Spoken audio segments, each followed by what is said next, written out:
A landmark $100 million 16-level building will pioneer change to Geelong's skyline. This is the result of a planning permit issued by the City of Greater Geelong recently to the Key Consortium Proprietary Limited. The building, comprising two 12 and 16-level joined towers facing Mercer and Keeley Streets and overlooking Corio Bay, is likely to be a catalyst for the long-promised Western Wedge redevelopment.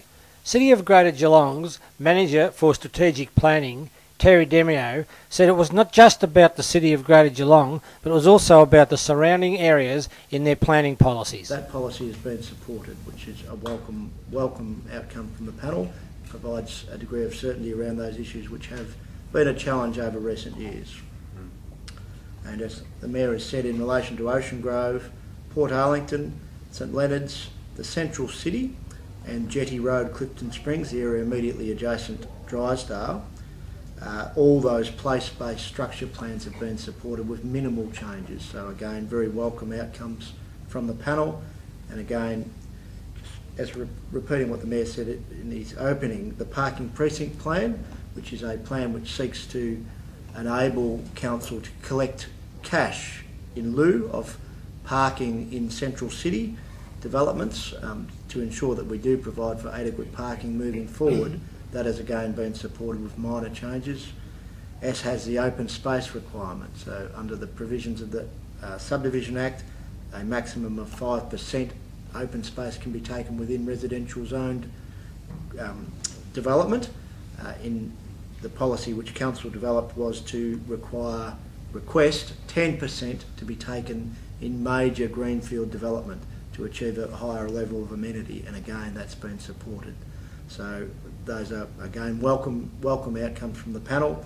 In relation to the municipal strategic statement itself, which is a broad range of overarching policies to provide direction around permit applications, the only recommendations from the panel have been housekeeping, for want of better terminology, in respect to adjusting those that are objectives or strategies or objectives and the like. So again, generally supportive, which we welcome. City of Greater Geelong Mayor, Councillor Bruce Harwood, was also concerned with central planning and development in the strategy. Store, wander in, come back out and go home. There's a new dynamic through the city, and Geelong hasn't perhaps adapted as best as perhaps Melbourne has, but I guess we're learning now with this transition. We need to I guess change some of our ways, some of our sort of shopping ways when we go into town, and we need to now look at the car parking structures that we're putting in place.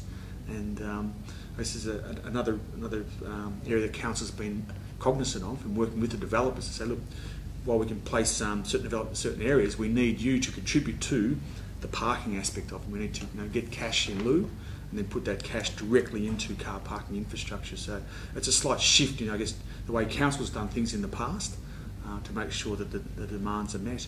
And I think also with developer contributions we see around the region, days gone by, the developer would come in, buy the land, develop, houses would be built and move out, then we'd be stuck, or the ratepayer would be stuck putting in the footpaths, the curb and channel, the footy ovals, the netball courts, etc. So we're trying to turn that around so that in actual fact the community actually do get quite a good benefit out of development that's going on. So that's again a shift in the way council's doing business today. Are there any questions perhaps from Joel, is it? Yeah, yes.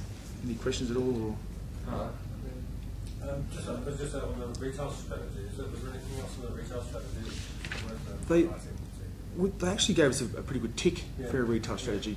And I guess given the work that's been done the last couple of years in particular, we've done the Central Geelong Structure Plan, obviously the Western Wedge, and we've just finishing the Urban Design Guidelines in the city. So we've got a pretty good sort of result there. There hasn't been any sort of issues of note. So I guess our retail strategy is one that has gone through relatively smoothly. But again, there's been a lot of consultation with the community, the traders, to try and make sure. It's a bit like sausage making, I suppose. At the end, what comes out, everyone sort of has had input to it, so that they're going to like the end product. So this retail strategy is one of those ones that has worked.